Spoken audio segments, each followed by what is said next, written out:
Mesdames, Messieurs, bonjour et merci de choisir la chaîne de la diaspora burkinabé. Vous suivez CLM TV.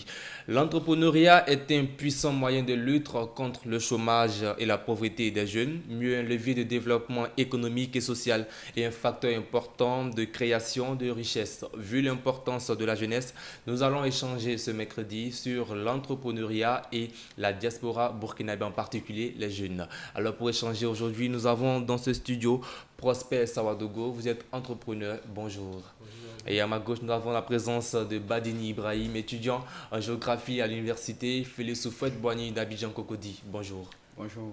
Alors commençons avec vous, monsieur Prosper Sawadogo. Comment avez-vous réussi à atterrir dans l'univers de l'entrepreneuriat? Ok, avant tout propos, je Oui. vous remercie d'abord Mhm. d'être sur votre antenne, c'est l'MTV. Merci à vous. C'est une chance pour moi, une occasion pour moi de m'exprimer Mhm. au nom de la jeunesse de la diaspora burkinabé. Oui. Donc, je me suis intégré dans l'entrepreneuriat, Oui. me prendre en charge moi-même pour lutter contre le chômage. Puis, essayer d'inviter mes frères et mes soeurs aussi d'entreprendre. Oui. Que je pense que c'est l'idéal pour nous, surtout la jeunesse, de se prendre en charge pour nous-mêmes. Ok, vous êtes dans quel secteur d'activité? Bon, je suis dans le bâtiment. Un bâtiment. Le bâtiment. Ok. Alors, monsieur Badini, vous êtes étudiant en géographie, mais est-ce que vous aimeriez un jour être un entrepreneur ou bien vous aimeriez travailler pour quelqu'un? Oui, d'abord, avant de répondre à votre question, Oui. je tiens à vous remercier pour l'invitation. Mhm. Merci beaucoup de me permettre de m'exprimer sur ce plateau. Oui. Bien sûr que j'ai toujours eu l'idée d'entreprendre et actuellement même je suis en train d'étudier un projet avec des amis. Oui. Voilà, donc nous sommes en train de préparer un projet pour entreprendre. Alors, il est important aussi pour tous ceux qui nous suivent de connaître c'est quoi l'entrepreneuriat. Alors, monsieur Prosper Sawadogo, comment pouvez-vous définir l'entrepreneuriat? Ok, pour moi, l'entrepreneuriat, Mhm. c'est organiser Oui. et réaliser une activité de revenu Mhm. et prendre un risque financier pour le faire. Pour moi, c'est comme ça que je définis l'entrepreneuriat. Alors, et vous? Effectivement, l'entrepreneuriat, c'est la capacité d'une personne Oui. ou d'un groupe de personnes Mhm. à créer de la valeur ajoutée Oui. à partir de moyens limités, Oui. d'exploiter cette valeur Mhm. pour répondre à un besoin de consommation. Voilà. Alors, merci, très belle réponse. Et également, je rappelle à tous ceux qui nous suivent que entrepreneuriat et entrepreneuriat, c'est pareil. Voilà. Alors, mais est-ce qu'il y a quelque chose à ajouter à cela? Parce qu'il y a quelque chose qu'il faut savoir. Quel est l'objectif de l'entrepreneuriat? L'objectif de l'entrepreneuriat, c'est pouvoir se prendre en charge, Mhm. ne pas attendre forcément à passer un concours, Oui. ou enfin, se prendre en charge et puis créer de la richesse. D'accord. Il y a un additif dessus. Et bon, je me rejoins à lui effectivement. Mhm. L'entrepreneuriat, c'est de se prendre en charge soi-même, Oui. tes propres besoins. Mhm. Il faut dire que l'entrepreneuriat vise à accroître la capacité des jeunes à la créativité et à l'esprit d'entreprise pour promouvoir l'auto-emploi. Qui parle d'auto-emploi parle de la réduction du chômage, ce que vous avez dit tout à l'heure. Bien sûr. Alors j'ai une question qui me vient en tête. Généralement, dans quel secteur d'activité l'on trouve les jeunes burkinabés ici en Côte d'Ivoire? Dans quel secteur d'activité? Parce que quand on prend le cas des Mauritaniens, ils sont le plus souvent dans les supermarchés, dans les grandes boutiques. Et les Burkinabés, les jeunes Burkinabés sont dans quel secteur d'activité le plus souvent? Ok, pour moi, les jeunes burkinabés exercent beaucoup dans le métier, dans le vente du bétail. Mhm. Si je peux le citer, je peux de le citer. Oui. Poulet, mouton, Oui, les bœufs. oui, je vois. Et puis en dehors de ça, bon, d'autres aussi exercent dans le domaine du bâtiment aussi, comme moi. Oui. Il y a plein de choses. Est-ce qu'il y a d'autres secteurs encore où on trouve les jeunes Burkinabés? Oui, effectivement, on Mhm. trouve des jeunes burkinabés aussi dans le secteur un peu informel, dans les métiers, les petits métiers. Oui. Voilà. Et il y a beaucoup qui réussissent à s'en sortir, à sortir la tête de l'eau Oui. en essayant de s'engager dans un métier. Oui. Voilà. Seulement qu'il y a quelques difficultés qu'on Oui. rencontre toujours. Alors, vous avez parlé tout à l'heure de secteur informel. Ça fait partie également de l'entrepreneuriat. Mais est-ce que vous conseillez aux jeunes Burkinabés d'être dans le secteur informel ou bien d'être dans un secteur qui est très formel? Oui, non, je ne conseille pas forcément le secteur informel parce que au début, on commence toujours avec de maigres moyens. Oui. Et après, quand on arrive à avoir une certaine stabilité financière, Oui. on peut commencer à évoluer et à chercher à être plus dans un meilleur bain. Voilà. Alors, tout à l'heure, M. Badini a parlé des difficultés. Et quelles sont les difficultés que les étudiants, les jeunes burkinabés de la diaspora rencontrent le plus souvent lorsqu'ils sont entrepreneurs? Bon, il y en a plusieurs, en tout cas, nous rencontrons plusieurs difficultés sur la route. Oui. D'abord, le problème de financement. Oui. Pour commencer toute activité, il faut être financé, il faut être accompagné. Donc, souvent, nous avons ces difficultés aussi. Donc, on demande aussi le soutien aussi de nos autorités, si possible. Alors, sur ce point, j'ai une nouvelle à annoncer à l'ensemble de la diaspora burkinabé. Je rappelle que le 24 mai 2018, l'ancien ministre de la Jeunesse, de l'Emploi des Jeunes et du Service civique, Sidi Tiomoko Touré, a lancé en présence de l'ambassadeur du Faso un programme de coopération ivoiro-burkinabé qui vise à financer les activités des jeunes burkinabés et ivoiriens qui aimeraient en tout cas entreprendre. Et ce projet est élevé à un coût de 200 millions de francs CFA, dont 100 millions pour les jeunes burkinabés et 100 millions pour les jeunes ivoiriens. Et c'est grâce au traité d'amitié et de coopération, le TAC, entre la Côte d'Ivoire et le Burkina. Alors pour pouvoir bénéficier de ce programme-là, il faut simplement se rendre sur le site de l'Agence Emploi Jeune, Google Agence Emploi Jeune, inscrivez-vous et présentez vos start-up. Et si vous êtes retenu, vous aurez un financement et c'est remboursable. C'était l'information que j'avais à transmettre aux jeunes burkinabés. Alors une autre question me vient en tête. Mais pourquoi ne pas aller entreprendre au Burkina Faso et entreprendre en Côte d'Ivoire? Bon, ça dépend. On peut entreprendre partout, même en Europe, on peut entreprendre. Bon, moi je pense que peut-être la Côte d'Ivoire, bon,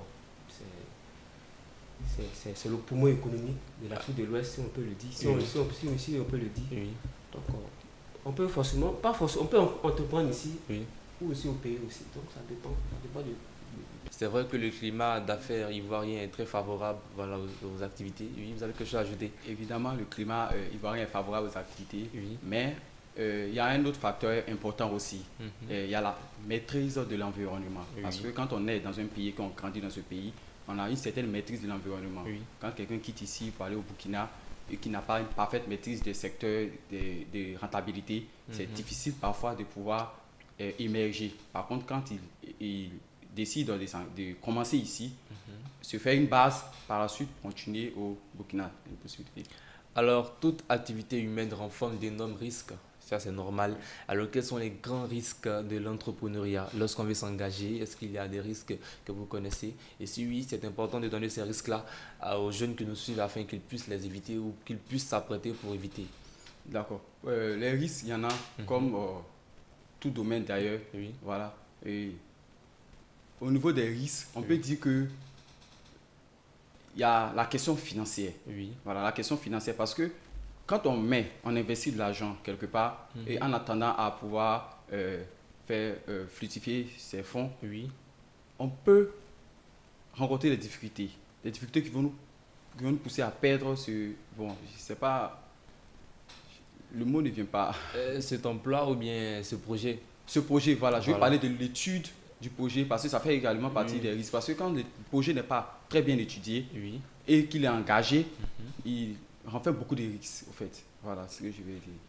Vous, en tant qu'entrepreneur, est-ce que vous avez des conseils parce qu'il y a des risques dans ce métier? Quels sont ces risques-là? Oui, bon, il y en a plusieurs. Oui. Il y en a plusieurs. Comme vient de le dire, l'entrepreneuriat, c'est une activité de revenu. Et prenez un risque financier pour le faire. Donc, on peut échouer aussi en entrepreneuriat, mais ce n'est pas se décourager. C'est de croire et puis c'est de viser loin pour entreprendre. D'accord. J'ai une question aussi pour vous. C'est vrai que vous avez dit que vous avez décidé de travailler pour vous-même, mais vous étiez étudiant avant d'être entrepreneur. Oui, j'étais étudiant. En quelle filière?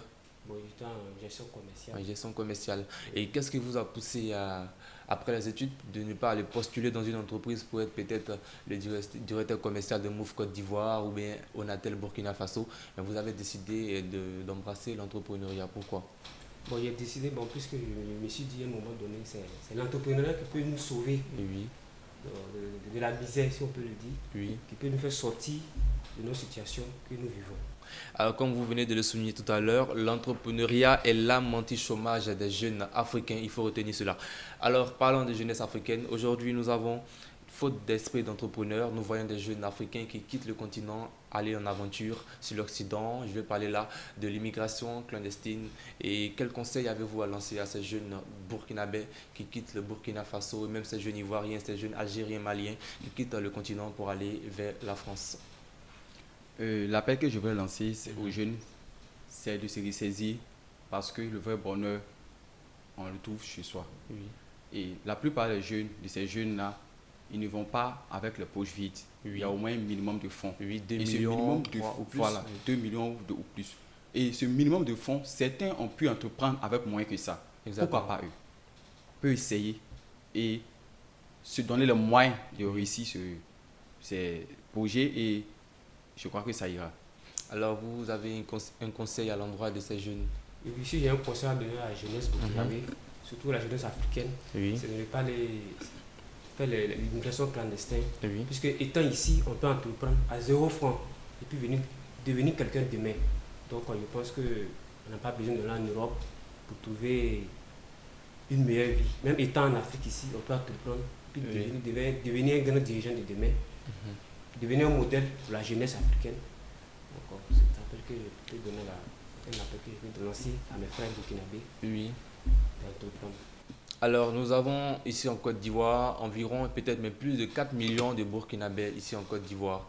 Alors, après les activités d'entrepreneuriat, ils deviennent riches et certains ne vont pas investir au pays. Et quels conseils avez-vous à lancer à ces jeunes Burkinabés aujourd'hui qui sont en Côte d'Ivoire, qui n'ont pas encore investi au pays? Bon, toute chose, c'est une question de chance. Oui. Donc, je demande à toute la jeunesse, à tous les Burkinabés d'investir au pays aussi. Puisqu'aujourd'hui, je pense qu'il y a beaucoup d'agences immobilières qui sont ici, qui sont là pour aider les jeunes Burkinabés à avoir un toit chez eux à la maison. Donc, je pense qu'il demande aux Burkinabés de se diriger à investir au pays aussi, car c'est très important. Alors, M. Badini, ne trouvez-vous pas que ces personnes ont aussi raison? Puisque souvent, lorsqu'ils partent au pays, ils sont appelés Ivoiriens. Ils ne sont pas considérés comme des Burkinabés à 100%. Ils sont même repoussés par les habitants du Burkina que nous appelons ici des tinguistes. Effectivement, il y a ce terme, cette appellation de diaspora, quand on arrive.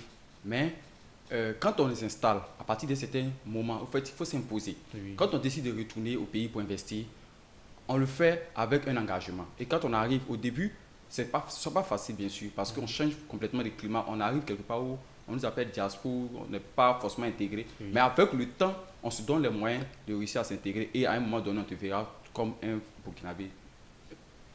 Alors, selon QNet Afrique, il existe 3 modes de pensée pour un entrepreneur. C'est un conseil que je donne à l'endroit de tous ceux qui nous suivent. Il n'y a pas d'excuses en entrepreneuriat, jamais d'excuses. C'est-à-dire que ceux qui pensent que c'est impossible sont priés de ne pas déranger ceux qui y croient. Et le deuxième point, il faut accepter l'échec comme une expérience. Dans tout domaine, souvent nous serons confrontés à des échecs. Et troisièmement, pour terminer, votre temps est votre plus grande dépense. Alors, time is money, le temps c'est de l'argent. Alors, en tant qu'entrepreneur, il ne faut pas jouer avec le temps. Tout à l'heure, le deuxième point est très intéressant. On dit accepter l'échec comme une expérience. Est-ce que vous avez été victime d'échecs dans votre vie d'entrepreneur? Oui, bien sûr. Oui, vous Plusieurs pouvez fois expliquer? échoué. Oui, on vous écoute. Plusieurs fois échoué. Au lieu d'être un entrepreneur. Bon, l'échec aussi a un bel avenir, Oui, si je peux le dire. Donc, l'échec aussi existe. On peut commencer en échouant et puis devenir quelqu'un de mieux. mais comment on fait face à l'échec lorsque nous sommes entrepreneurs? Ce n'est pas baisser les bras, Oui. c'est dire croire. Bon, je pense que c'est dire croire et puis d'avancer. Alors, M. Badini, vous avez quelque chose à ajouter? Oui, j'ai quelque chose à dire. Je crois que l'échec, c'est abandonner. Oui. Je crois que l'échec, c'est abandonner. Sinon, quand on dit qu'on a eu à faire un échec, c'est une leçon en réalité. Oui. Une leçon à travers laquelle on doit pouvoir se réorienter. C'est pour dire que la voie ou le chemin que tu as pris n'a pas été le bon. Si ça n'a pas été le bon, donc il y a un autre chemin que tu dois prendre. Donc c'est en réalité une leçon que tu dois retenir. Voilà. Mais quand tu décides d'abandonner, c'est là le véritable échec. Entrepreneuriat et jeunes burkinabés de la diaspora, c'est le thème de cette émission. À tous ceux qui viennent de nous prendre en marche, vous êtes bel et bien sur CLM TV, la chaîne de la diaspora burkinabé. Et bien avant de clore cette émission, Monsieur Badini, est-ce que forcément il faut avoir assez de sous, assez d'argent pour être entrepreneur? Non, on n'a pas forcément besoin de plusieurs millions. On a besoin des idées. Oui. On a besoin de faire des études sur le marché. Quand je dis des études, c'est comprendre, maîtriser le système, maîtriser le secteur dans lequel on veut s'engager, s'investir. Et puis, se donner des objectifs. Se donner des objectifs, commencer petit à petit. Et on a au finish, un objectif à atteindre. Voilà. Et c'est en fonction de notre évolution, l'évolution de notre budget, qu'au fur et à mesure, on grandit. Voilà, c'est comme ça. Alors, Monsieur Savadogo Prosper, lorsque nous n'avons pas assez de moyens, comment faut s'y prendre pour pouvoir réussir son projet entrepreneurial? Ok, bon, l'émergence a lieu également. C'est de croire d'abord, c'est d'étudier ton plan, ton projet, bien étudier, bien viser. Puis bon, je pense que ça peut marcher. Alors, pour clore, un message à l'endroit de la jeunesse de la diaspora. Bon, je lance un appel à la jeunesse diaspora, c'est de se réveiller, c'est de y croire et puis d'entreprendre. Moi, j'aimerais appeler l'ensemble de la diaspora burkinabé à penser à l'entrepreneuriat parce que c'est un moyen de s'auto-entreprendre, c'est un moyen de pouvoir travailler. Aujourd'hui, la jeunesse ne doit plus se promener d'entreprise en entreprise pour chercher du travail. On doit se donner les moyens nous-mêmes de créer du travail pour les autres. Si les autres peuvent créer du travail pour nous, alors pourquoi pas nous? Merci pour ces conseils très enrichissants. Prenons le cas de la Chine, prenons le cas de la métropole japonaise. La plupart des grandes entreprises qui nous offrent aujourd'hui l'Internet, prenons exemple Google, prenons Wikipédia, ce sont des entrepreneurs, ça n'appartient pas au gouvernement chinois, ni gabonais, ni américain. Ce sont des personnes qui ont réfléchi et ont mis en place ces projets aujourd'hui qui font entrer beaucoup d'argent. Alors, il ne faut pas compter que sur nos gouvernements, compter sur nos présidents, mais il faut que nous-mêmes, jeunesse, il faut qu'on prenne les choses en main. Mesdames, messieurs, c'est la fin de Face au combat d'aujourd'hui. J'étais en compagnie de Prosper Savadogo, entrepreneur en bâtiment. Merci d'avoir été présent. Voilà. Également, nous avons eu la présence de Badini Ibrahim, étudiant en géographie à l'université de Cocody. Merci pour votre présence. Merci à vous. Voilà, mesdames, messieurs, restez connectés sur les www.seullemoment.info. C'est la chaîne de la diaspora. Tous les mercredis à 14h, suivez Face au combat. D'ici là, que Dieu vous bénisse.